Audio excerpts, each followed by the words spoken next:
Hey guys, welcome back to another episode of Complex Like Wine, the podcast where we talk about complicated things and improve over time, just like wine does. We have Emily with us here this week, and she's going to be sharing us her experience and her story.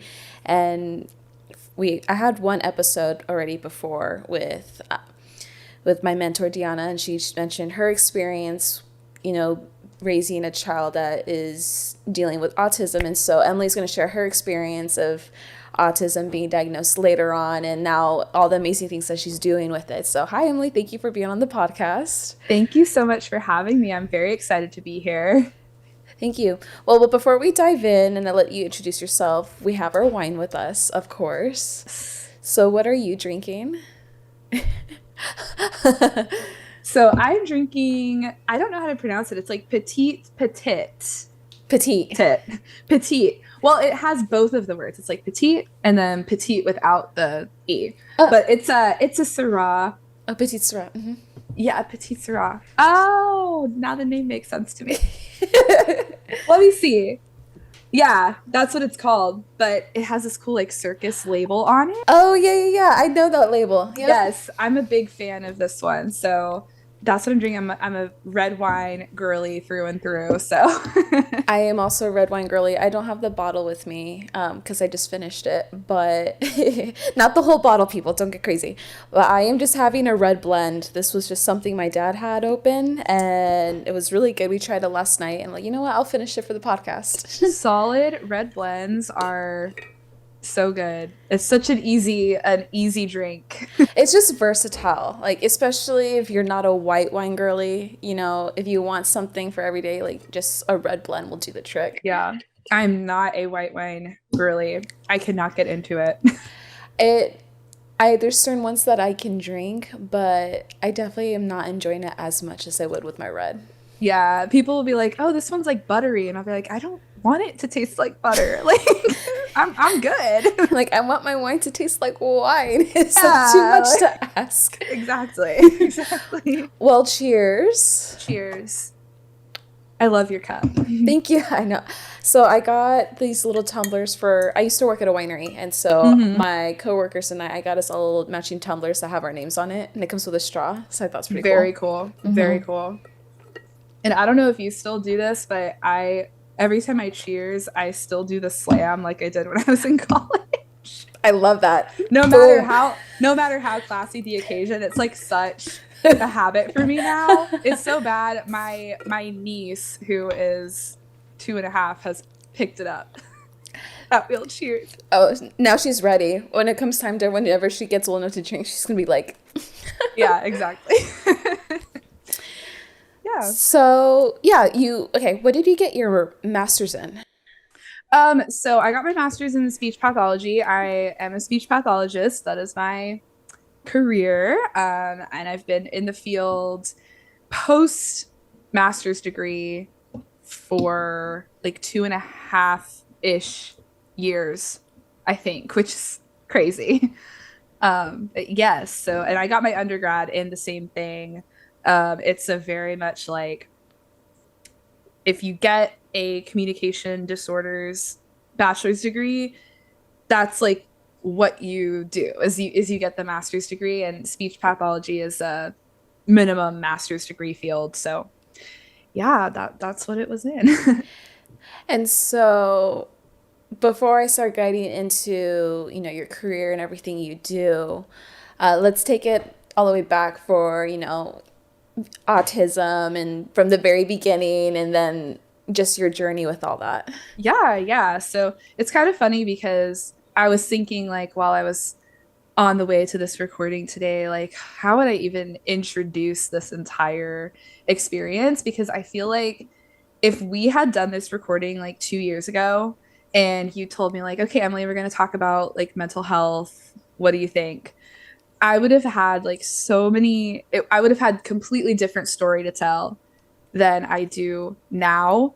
And I'm so grateful for that, but it's a crazy thing to reflect on. Mm-hmm. So long story short, before I launched into it, I was diagnosed with autism at 24 years old. So I'm 26 now. it wasn't full 2 years ago. It was like few months before my 25th birthday. So it's been like a little over a year that I've had my official diagnosis. But before that, I went through many ups and downs in my mental health journey, which is a very common late diagnosed, especially late diagnosed women autistic experience is like poor mental health, misdiagnosis after misdiagnosis for years, and then finally, hopefully, you land on, oh, I'm autistic. And then hopefully things start looking up from there, and things definitely started looking up for me. But um, I went through 5 therapists in my life between the ages of 14 and 24 before I finally got to a therapist that within the first few sessions, like luckily she was knowledgeable enough about the female presentation of autism that she was like, if I remember it correctly, she was basically like, hey, you know, you're on the spectrum, right? And I was like, no, I do not know that I am on the spectrum, so to speak, because I, um, like I said, I'm a speech pathologist and I work with kids under 3. And that's like number one thing that I see is kids that are either have an autism diagnosis or will likely have an autism diagnosis at some point. I had taken classwork on autism in my graduate program. And so for someone to tell me, like, oh, you're autistic and you didn't know this whole time, where I felt so confident in my knowledge about autism was super jarring to me. But it completely, I mean, it changed my personal life, my mental health experience, my career for sure has totally transformed, but there's not a single part of my life that is not touched in some way by being autistic. And it was true before having an official diagnosis, and it's certainly true now. So that's like the short version. That must have been, like you said, so jarring that, you know, you're studying this field, you're really passionate about it, and Yes. for your therapist to just tell you blatantly, like, you have autism, Mm-hmm. was like in the moment, were you, was there just like a period of kind of being shocked that you needed to process? Yeah. I was pretty devastated. And you know, this is like I'm talking about past Emily, okay? So this is not how I feel right now. The thing is that when I had gone into therapy at that point in my life, I actually had considered that I might have ADHD because I have an extensive family history of it. And I went into therapy because I felt like I was having a really hard time adjusting to this new stage in my life because at the time I was like 6 months into my first full-time job in my career. And I had worked lots of jobs in the past, but had never been like no school, just work, responsible for so many things. And so I just was feeling like I was having a hard time adjusting, super anxious all the time, et cetera, et cetera. And so I had the thought maybe I could be neurodivergent in that way. But when she first brought up autism to me, I still had a bunch of like straight up ableist ideas of what autism looks like. And so in my head, I was still interpreting being autistic as being a negative thing, which I know now looking back on it that that definitely impacted the way that I worked with the kids and the families that I worked with, which is a whole other thing we could probably get into. But Mm-hmm. um, my initial reaction, like I cried. I mean, I'm a crier, so I would have cried at just about anything she said. But I was it took me time to get to a point where I was like, okay, I guess I can tell people because at first I thought, okay, well, my life is ruined. Like if I tell anybody that I'm autistic, they're gonna think less of me. I like my boyfriend's gonna break up with me. I'm gonna lose my job. Like I'm gonna lose all of my credibility as a professional if anybody finds this out. And so my initial reaction was just like devastation and also, okay, well, this is between you and me, therapist, like this can't come out to anybody else. That was my initial thought. Yeah, that's a lot. It was hard, yeah. And I mean, so my boyfriend and I, we've been together since I was a senior in high school, so we know each other very well. So I did end up telling him like that same day or the next day, and it was like a hey, my therapist brought up this crazy thing to me, like, and then I asked him like, would you think of me any differently if I were autistic? Like, would that make? I just straight up asked him, even though it was scary, and it's worked out perfectly fine, but that shock was like, I still, aside from him, I still don't talk about it at work. So there's a lot of areas of my life where I feel like I need to still keep it under wraps to a certain extent, but in a lot of areas of my personal life and then like social media and stuff, I'm very open about it, and I think it feels better to be that way. And it's great because now you have a platform where you're educating other people. And now, kind of like here, you're now on my podcast and you can educate people that are listening. Or maybe there's other females out there that have felt different or not understood. And now maybe they can get inspired to go see a therapist and find a diagnosis or something. I sure hope so. I mean, it's actually kind of crazy. Like in the days leading up to this recording, my Instagram like randomly popped off. I don't know if you're gonna keep this part in or not, but I like surpassed 1,000 followers in the last Yay! few days and I have no idea how, but it's making me feel like for some reason that number of like 1,000 feels really, really big.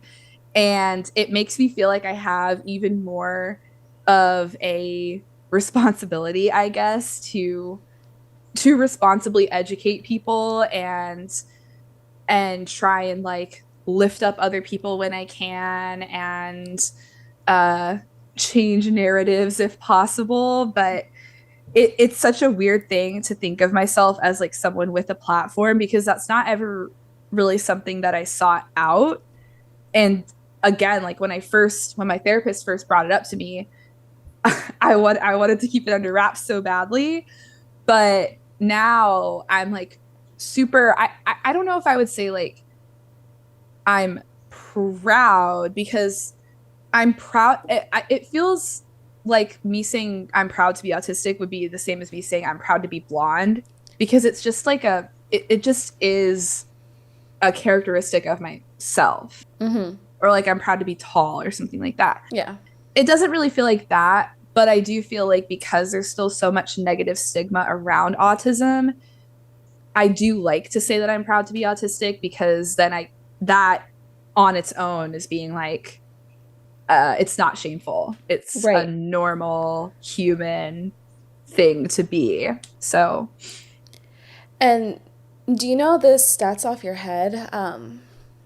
I forget the numbers off my head, but it's pretty high now, like how one out of so many people are on the spectrum, right? yeah, so for a long time, the prevalence rate was 1 in 44 children are will be diagnosed with autism. They just updated it, and I want to say it's 1 in 36, but don't quote me on that.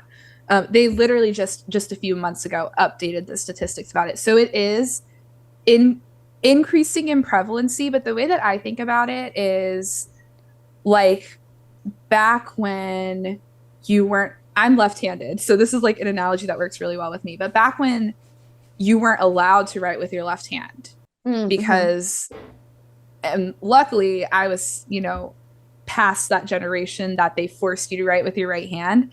But that was a thing for years. Like they thought that left-handed people were like witches. Yeah, yeah, yeah. And so after that, those practices started getting out of fashion, all of a sudden you see this big spike in left-handedness, where it seems like, oh, all of a sudden everyone's being left-handed, when really it's like, no, it's catching up with the prevalency that's always been there. but now we're not suppressing left-handedness. And I think that autism is really similar because one, we the clinical nature of autism is changing, or the clinical understanding of it is changing to where um, hopefully more and more therapists are not forcing people to mask and basically deny their autism to themselves as much. But then also our understanding as far as what can fall under the autism spectrum is evolving. And so I think it's similar to the left-handedness thing, where it's going to catch up to what it actually is. But right now, it just looks like it's a rising tide of autism. Right. And then also I know, the kind of the basis of what they look this like not symptoms, but the signs they look for in autism is more directed to boys than girls, and that's why females get diagnosed so much later because it's Absolutely. so different. Absolutely. And well, the thing is that it's not actually that different. But speaking for myself, and this is probably just an autistic way of thinking, I was not able to recognize myself in the diagnostic criteria that's in the DSM 5 until my therapist and then my psychiatrist or the psychologist who did my evaluation were able to say, like, you fit this, this, this, and this. And this is how. And I wasn't able to see it until they told me how I fit it. The examples that I got in my class were what you're saying. Like 7-year-old little boy, little white boy is also important to know. Right, right. Rocking in the corner or flapping his hands. And there were so many things that were left out of the picture of autism for me. Even my professor at the time, like, would really only talk about, even for people who were older, like college students, we would only talk about males. And so I do think that the diagnostic criteria should be updated, but I also think that the description of it outside of what is listed in the DSM could be more expansive, because like I'm trying to think of what the criteria is right now, which I could pull it up, but I do have restricted and repetitive behaviors. That's a big one. I have significant sensory needs. I have social differences. They're just not the same, and maybe not the same intensity as every other person, but I still fit it like a glove, you know? Yeah. So, for people that don't know, DSM-5, that is a book that if you take psychology classes, you will learn, and it's going to give you all the criteria you need with any mental disorders. If you're neurodivergent or anything like that, it'll give you all the criterias that you need to be diagnosed for it. Yeah. I'm pulling up the diagnostic criteria right now because I thought it would be interesting to look at. Yeah, yeah, yeah. They It's have, sorry, go on. Oh, no, no, no. Yeah, I took an abnormal psych class and we went through, and it goes from things that are, more serious like schizophrenia, but then it can go up to just depression and anxiety. Like it has all of the spectrums, and yeah, it's a really fascinating book, and just learning the different criterias and everything that goes, and then the different nuances between diagnoses. Yeah. So I pulled up the criteria for autism just because I haven't looked at it in a while. I'm not in a position to where I diagnose autism at all, so I I don't look at it very often, but they have like the two main categories are persistent deficits in social communication, da da da da, da, and then restricted repetitive behavior patterns of behaviors, interests, or activities. Those are like the two big categories, and then there's subcategories underneath it, and it is just really crazy to look at the criteria now, knowing what I know about myself and what I know about other like actually autistic people. It can look so many different ways, but we only think of a small segment of the autistic population when we look at autism as a big picture. Right. And then the fact that, there is a spectrum. So Right. it looks so different for everybody. Yeah, I think that was a big turning point for me too, as a clinician, was understanding what was meant by the spectrum, because a lot of people think that you have a little bit of autism on one end and then a lot of autism on the other end. And it's actually like really not, like, it's not a linear thing at all. The way that my favorite way that I've had it described to me is thinking of it like a color wheel, Mm. where each segment of the color wheel can be at different intensities. So like one segment might be sensory needs, the other might be like spoken language, another might be nonverbal communication, another might be special interests. And then depending on, like, some people might have a very intense shade of red that represents their special interests, but their sensory needs are a very, very light shade of blue. And so that doesn't impact them as much. We all have all of those characteristics, but they just don't always impact us with the same intensity. I really like that way of explaining it. It was super, I mean, I always say, and I've talked to a lot of other, not just autistic people, but autistic clinicians who are in a similar or same field as me, that I feel like not only have I learned more about autism than I ever learned in graduate school, but I feel like I've learned more about autism from learning about myself Mm.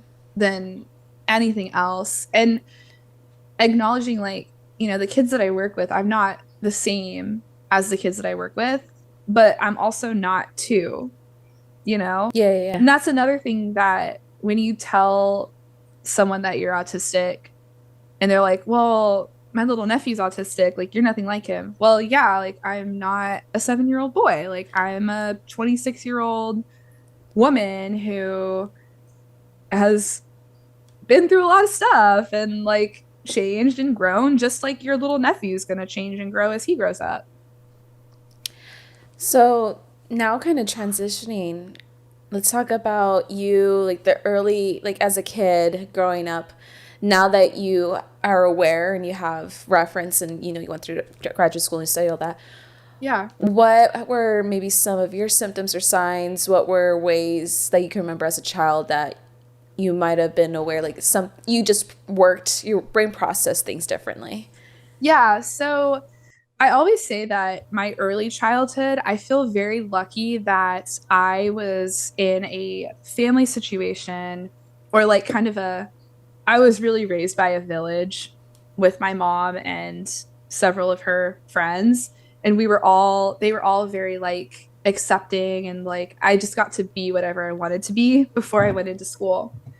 And so I think my early childhood, I learned how to read really early. And that's a sign that a lot of people don't know about, is hyperlexia, which is kind of the opposite of dyslexia, where you are, like, fixated on letters. Like, even now, if I'm driving down the road, like, I get distracted by, like, words and stuff, because I just look at it and it's like the first thing my brain processes when I look at something is, like, letters and words.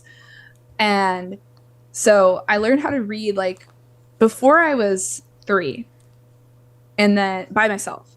And then I taught my little sibling how to read too, who we also have always suspected that they might be on the spectrum as well. But, it was different growing up in the 2000s, So, um, but the two biggest things that I struggled with growing up were sensory needs. So even to this day, like, I have very significant sensory needs, especially related to sound. So later on, like when I was a teenager, I found out about this, I guess, condition or disorder called misophonia. I don't know if you've ever heard of it. No. But it literally translates to hatred of sound. And so I thought that I just had misophonia for a long time. And it was like intense growing up. And so all of the like autistic meltdowns that I remember having were related to like my mom was chewing gum and it was too much for me and I would have a meltdown.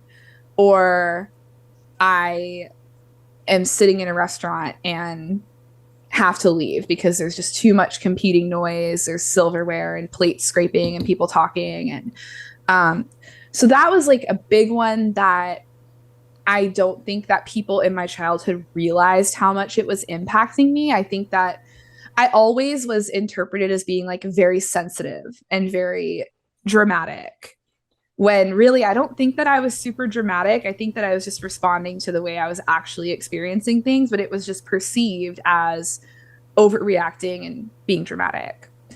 The other big thing growing up, aside from sensory needs, was social things.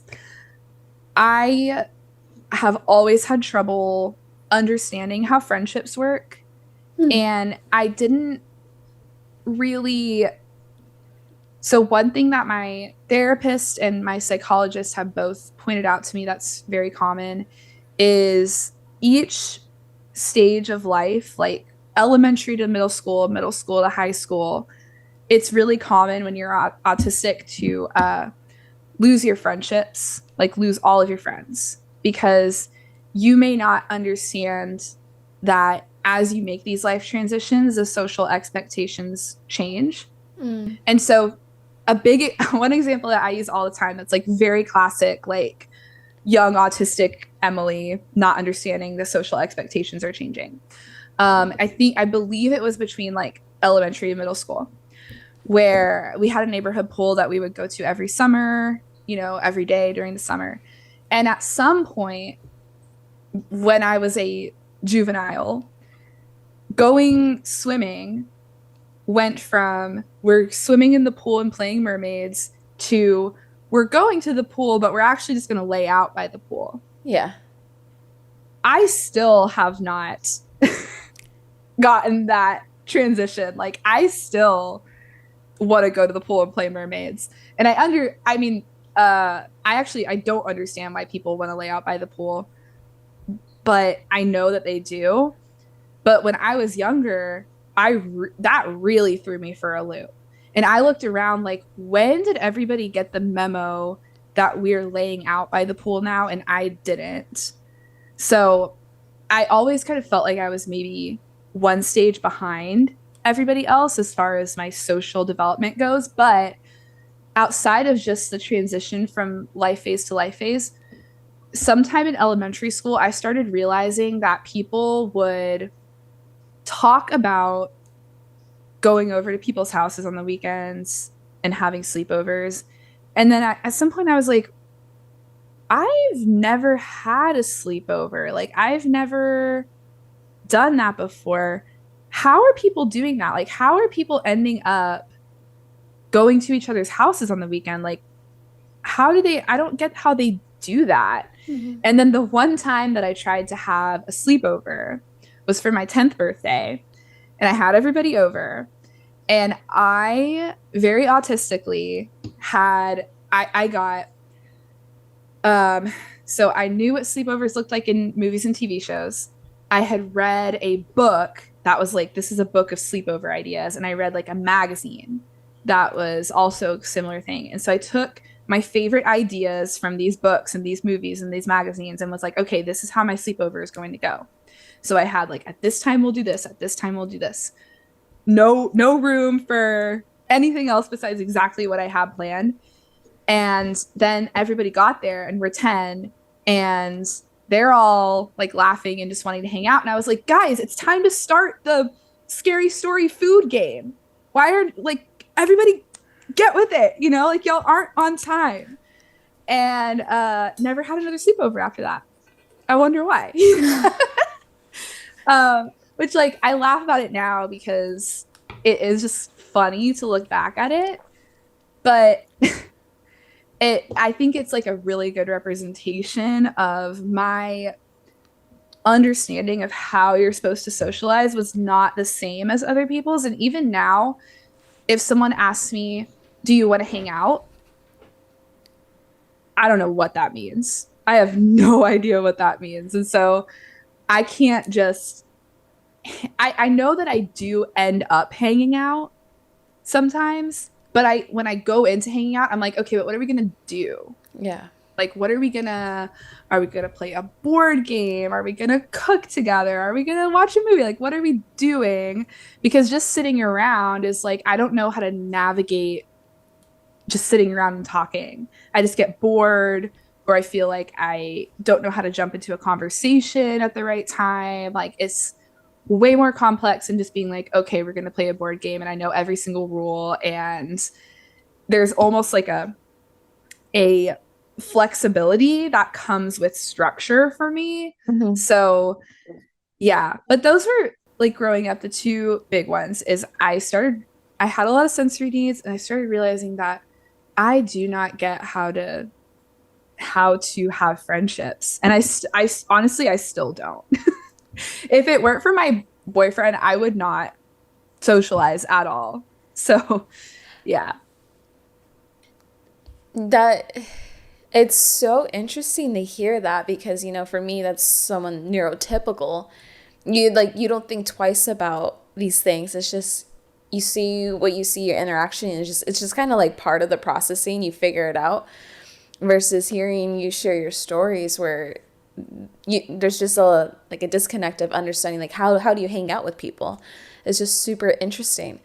Now with your boyfriend, if you don't mind sharing, like, so how did that come about, like dating and with being autistic, like how I how was that for you? I wish I could give you like a really good answer, but I I mean, I question if he's neurotypical all the time. Like I don't know. I probably shouldn't go into that. But um I think a lot of stuff for us was like really right place, right time, you know. Neither one of us had dated anybody before knowing each other. So when we met, I was 16 and then I turned 17 before we started dating. And then he was 18 and he turned 19 right before we started dating. So we were really young and not experienced. And then also he was homeschooled. Mm-hmm. So I think there's also like different kind of social experiences that come with being homeschooled Yeah, that definitely. probably helped us. Um, but I will say that our we've definitely had a lot of struggles, and I think it has resulted from I don't want to say all of it's resulted from me being autistic, but I do think that my personal struggles resulted from me not knowing that I was autistic, which put a lot of other difficulties into my life. And since knowing that I'm autistic and being able to interpret my life through I'm autistic, I'm not a broken neurotypical person, I'm just an autistic person, I've been able to just communicate a lot better. And I think people give me more like benefit of the doubt, you know, that Yeah. like I'm not just uh rude or like antisocial or whatever. Like I think people have a lot more of a mind of understanding towards at least the people who are like close to me and important to me in my life.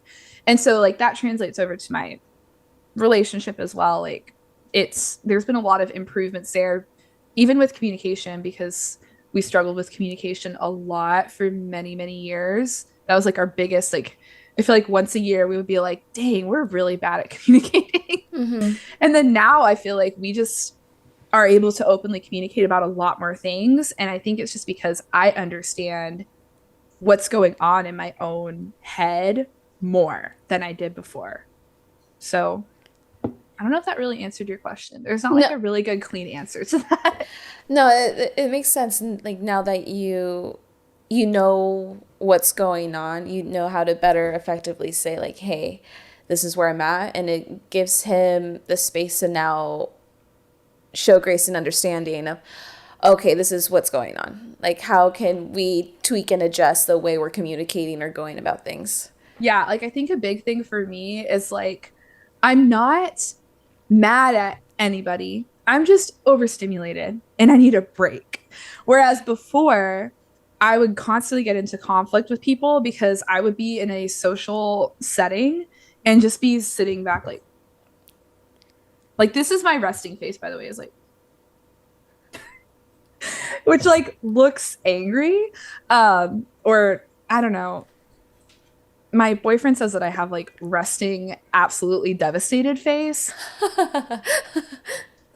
So I don't know which is more accurate, but I would have a lot of people think that I'm just like rude. Like I'm just being rude. I just hate being there. I'm mad at everybody. But really, like I'm overstimulated and I need to remove myself from the setting for a little bit, or I need to like stim. Like I need to openly stim so that I can regulate and, or even just like bring my energy back up so that I am more able to interact. Mm-hmm.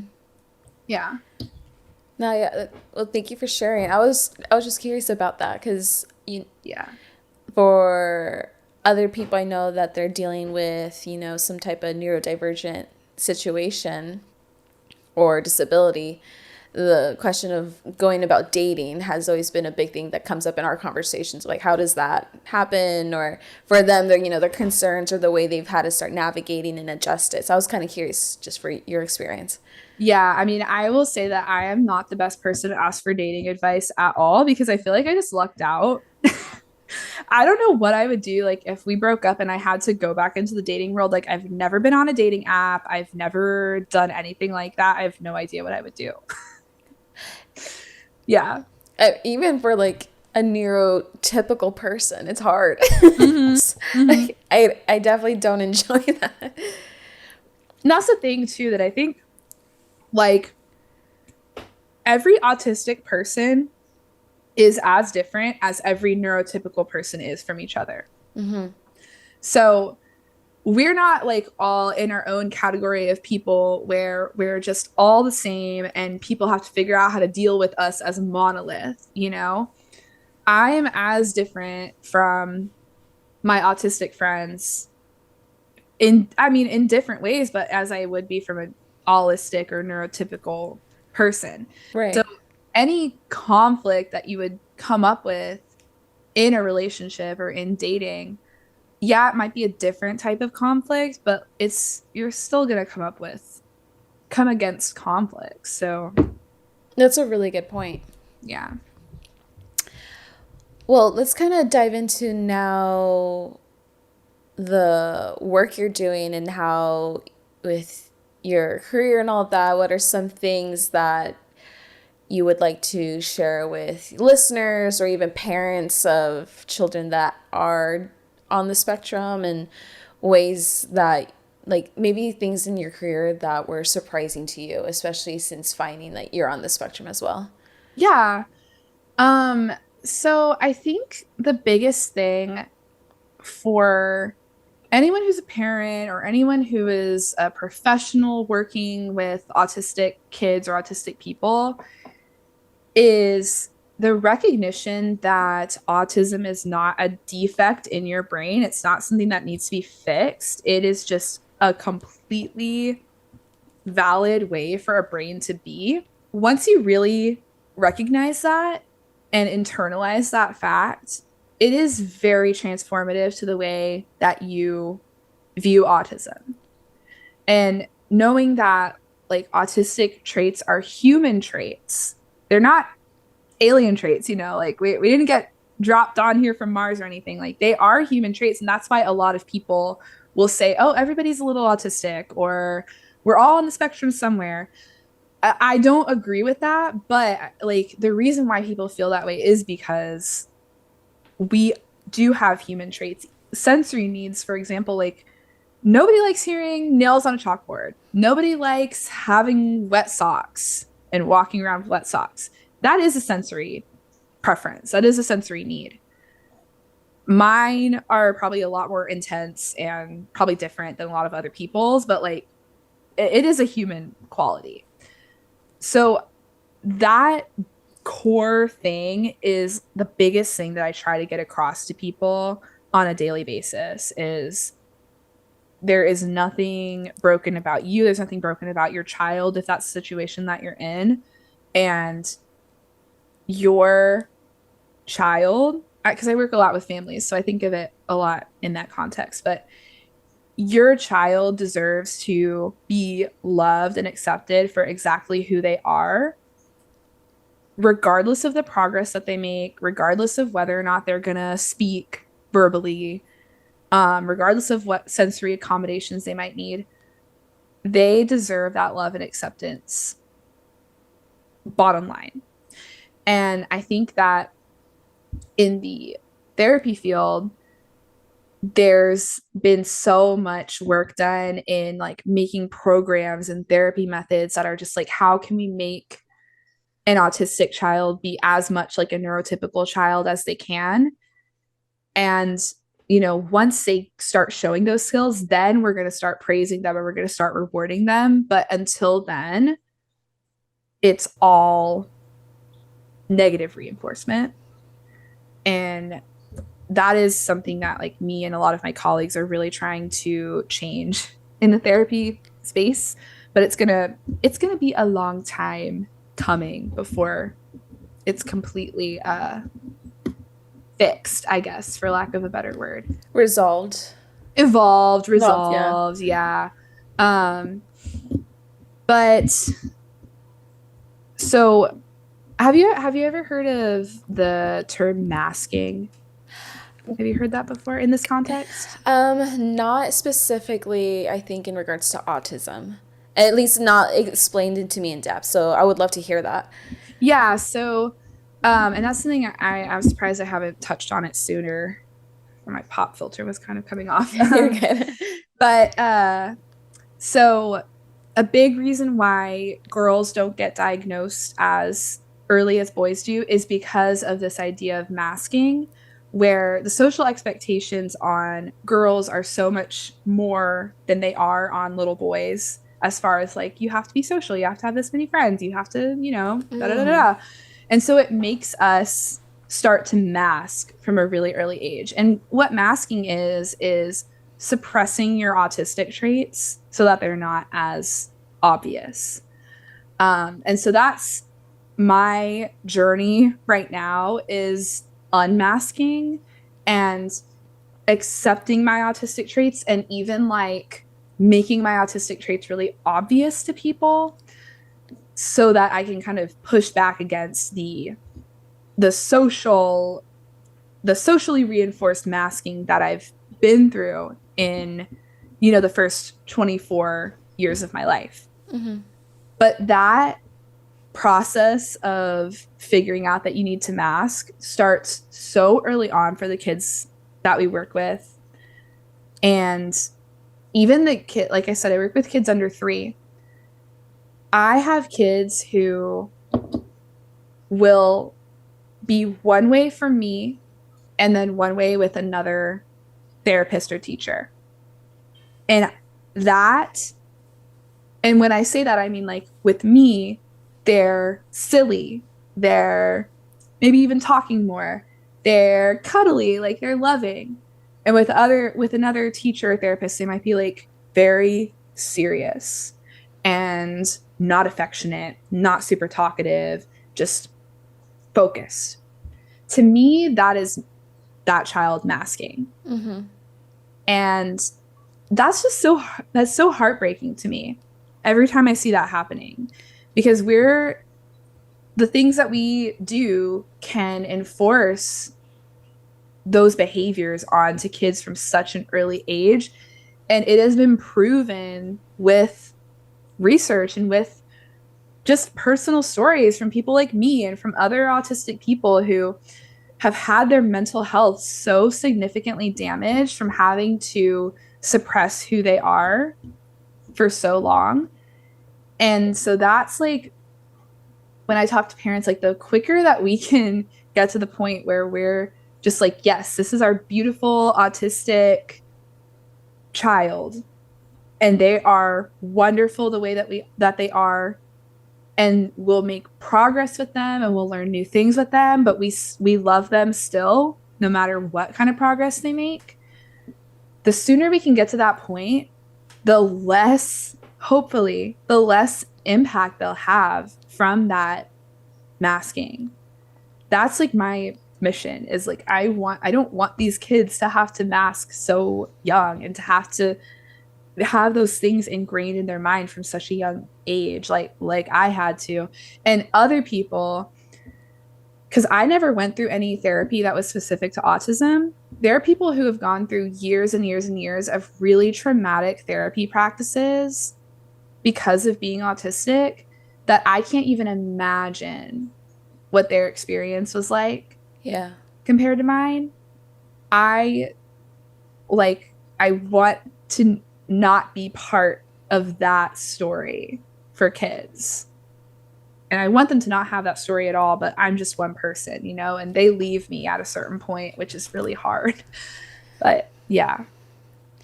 No, and I can tell just based off the energy and the way you're just very passionate. I can just tell through the screen how much you care. And so I know without a doubt the kids you're impacting. I always say like I don't know if it's like wrong, but like every single kid that I start working with, I just love them so much. I really do. And I'm not ashamed about it. And it is hard because sometimes I am the only person in the room who's not kind of like talking a little bit badly about the kid because they have this behavior, they're doing this thing. And like, yeah, it might be challenging, but like, I shouldn't be the only person who is like talking about how like the amazing qualities that it kid has. Right. But sometimes I am. And in some ways, it feels like I'm also trying to fight for myself too. Mm-hmm. Because when they're talking about those autistic things that a kid is doing, like they're talking about me too. I Right. realize it. So that's a hard thing too, just professionally, is uh, that's the hardest part about being an autistic therapist. It's not my job, it is like the other people that I work with who don't realize just straight up how ableist they are. And I say that from myself, also having been ableist and also still having like internalized ableism that I need to unpack. Um, but that's the hardest part more than anything. I could only imagine. Like I could imagine it definitely creates a little bit of tension's not the right word, or maybe it is for you, I'm not sure, but there's just a disconnect of Yeah, we're losing the focus of how we should be helping the kids, right? right. So a lot of people will work with kids, and I think that this is something that parents can think about too, is when you are thinking about like what outcome do I want for this child? Like what do I want them to work on in therapy? What goal do I want them to have? We do really lose sight of the fact that like this is not just a piece of paper with goals on it. Like if you're in a school and you're writing, I'm going to be using maybe some technical jargon, but like an IEP, like a service plan for a kid. This isn't just a piece of paper with data on it. This is a person. Mm-hmm. Even if they're 3, even if they're a child, like they are a fully fledged person. And so thinking about who does this therapy or this goal actually benefit? Is it the neurodivergent person themselves, or is it the people around them? Yeah. And that's what's been missing in therapy for autistic people for so long. We have social skills training. We have therapy that is meant to make autistic people stop stimming, which is an incredibly, incredibly important autistic function for people. All of that. We have therapy that is focused on verbal speech rather than all of the other tools that people can use to communicate. All of that is for the comfort and convenience of other people around them. And so I just think like when you're looking at what kind of therapy you're getting for your child, there are ways to make progress and to teach an autistic child or an autistic person new skills without sacrificing their authenticity. and like who they are at their core. Mm-hmm.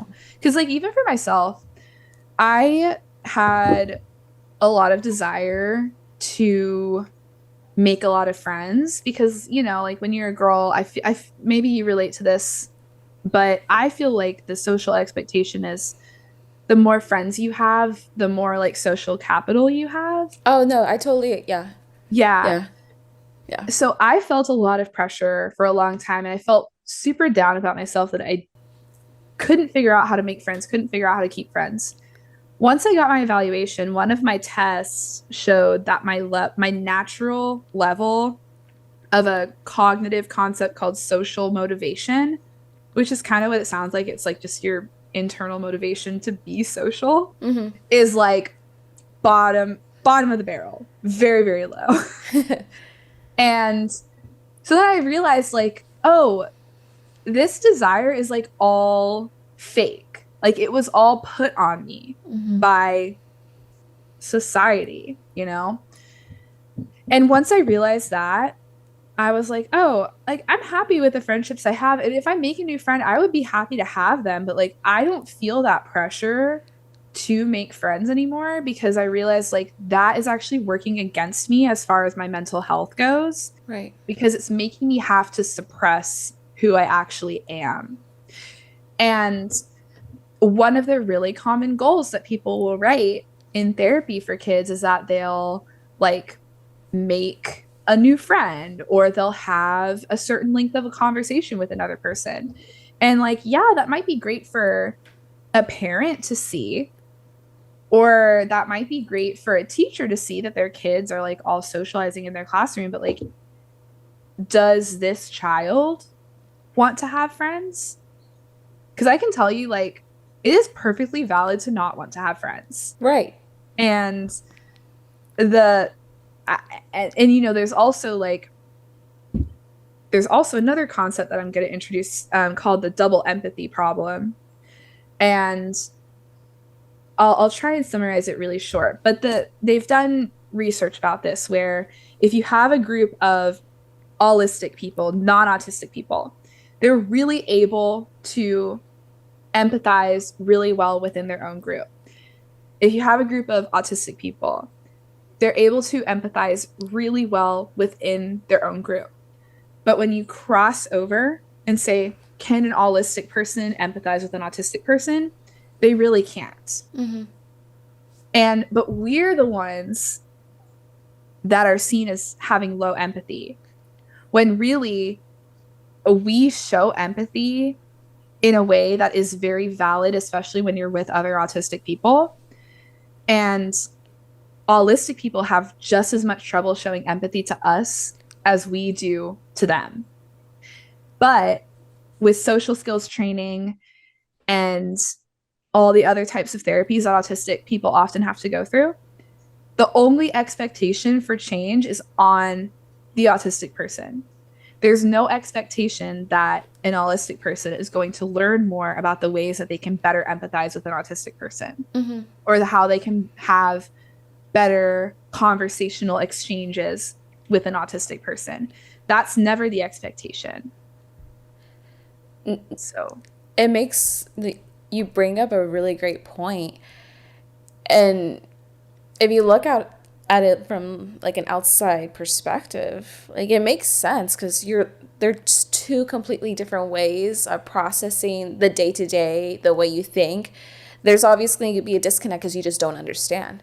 So for, neurotypical people or, people that aren't on the spectrum, that what are some ways that maybe you can suggest when it comes to being more empathetic or maybe just trying to better understand how someone that's autistic might process things, if you have any? yeah, I mean so I'll say again that every autistic person is different. Um but I'll kind of circle back to like what I said before about how I feel like people have more benefit of the doubt with me than they did before. I think that if everybody just had more benefit of the doubt with each other, whether or not we knew the neurotype of the person that we're speaking to, I think that it would just be a lot easier. So, a big example you'll hear from a lot of autistic people is our way of empathizing with others often looks like if you tell me you're going through a hard time, I'm going to be like, oh my gosh, here's my story about this thing. A lot of neurotypical people, if we start telling a story about ourselves in a similar situation, we'll see that as, why are you making it about yourself? Like, I'm Right. trying to vent. Maybe I'm trying to get advice, or I'm trying to just talk about what's going on. Why are you making this about your story? When for a lot of autistic people, including myself and including a lot of my autistic friends, we use that just as a way to relate and as a way to be like, I understand what you're going through without saying, I understand what you're going through. Because I think too that a lot of us struggle with small talk and feeling like there's any actual meaningful interaction happening there. And so I feel like if I just say, oh, I get what you're going through, like that feels meaningless to me. And it feels more meaningful for me to say, like, I know what you're going through because this is what I went through. Mm-hmm. So that's like one kind of small example of, if you hear a friend giving their own story in response to a difficult time that you're going through, just try and give them benefit of the doubt that they're not trying to shift everything over to them. They might just be trying to relate to you. And I know, of course, we all have, like, there are people in our lives who do literally try and make everything about themselves. Yeah. That, like, they exist. But I would hope that most people can kind of tell the difference between someone who is well intentioned versus they're actually trying to make everything about themselves. But that's a big thing. Like, they've done research about this too, where people will look at autistic people and just from looking at them will make judgments about, do I want to talk to them? Do I think that they would be a good person? Like, do I want to be their friend? And that's hurtful, you know. Yeah. But we do, I mean, like, a lot of us have differences in like our posture and like our facial expressions, like I showed you earlier. Like, if I were to take a picture of my resting face, like, that's not a super approachable face probably. And like, I get it, but it we make a lot of assumptions about the intentions of other people when we really just, we can't read each other's minds, you know. We can't know. Yeah. Well, thank you for sharing everything. This has been I've just really enjoyed talking to you and hearing your story. No, so thank you for sharing. I really appreciate your time. Yeah. Yeah, no, this was great. I love to talk about it. Something I've been trying to be increasingly more open about, so I appreciate the opportunity to just talk about it more. No, and I think you're doing an amazing job. Your Instagram page, which so now I want you to plug in whatever you have, your platforms, everything. Yeah. Here's your time to plug it all in. Yeah. So I am going to actually, so I don't know when is this going up? So, um, we're looking at like sometime in October. Okay. So when this episode goes up, I'm actually changing my Instagram handle. I know that that's like not a great thing to do, but I'm actually opening a private practice. And so I don't feel like managing another Instagram account. So I'm just changing the name of my Instagram to my private practice. So by the time this goes up, it's going to be called Heart to Heart SL. So it's like heart to heart speech and language. Um, so and it's TO, not the number two. So that's what my Instagram is. I also run a podcast called, it has kind of a long name. It's called Neurotwist, a speech pathologist journey through neurodiversity. But if you just search Neurotwist, it'll come out. It's the only one with that name, as far as I know. And I talk about autistic stuff, just like being autistic. It's a lot of therapy related stuff. So if you're a therapist in any sense of the word, I think it's a very, I feel like it's a helpful resource. But also, if you're just wanting to learn more about neurodiversity and the side of the world called neurodiversity affirming practices, if you're a parent, I think I've had parents on already and have gotten really good feedback about that. So yeah, that's my two main things. I'm also on TikTok, which I'm going to change to the same name as my Instagram as soon as all of my branding is done. Yeah. Then I'm going to change it. And then by the time the episode comes out, I'm going to include all the links. That way people can easily find it and find you, follow you, and all that. Awesome. That sounds Awesome. great. Perfect. Again, well, cheers, Emily. It was so good to chat with you and nice to meet you. Yes, so good to meet you. I hope that we can continue this friendship, hopefully, and Oh, continue talking. And I would love that. Where in Texas are you located? I'm in the Houston area. Oh, okay. I'm southwest of Houston, so not like a Houston address, but very close. Okay. 10-minute drive to Houston. So I've never been to Texas. It's been on my list. So whenever I'm out in Texas, I will let you know. yes, come down. I bet you would probably end up in Austin because it's a little more interesting, but I've got lots of family in Austin, so I go up there frequently. So please let Perfect. me know. Yeah, and then if you're ever in Southern California, let me know as well. I hope to be in, so I've never been to California either. So I hope to be in California at some point soon. There's definitely lots of things to do. So whether you want the mountains, the beach, the desert, the city, like Yes. something for you. Yeah. I'm crossing my fingers I will be out there soon. Hopefully life will allow me to go there. Yeah. Well, guys, again, thank you for tuning into this episode. This was a really good one. Just like all the information you were spitting out. I loved all of it. Guys, if you go follow her, go check out her handles and everything. If you haven't already, rate, like, share the podcast with whoever. If you or somebody you know maybe wants to be on the podcast to share your story, you can reach out to me. And I hope you have a beautiful week, whatever time you're listening at, and we'll see you in the next one. All right, bye, guys.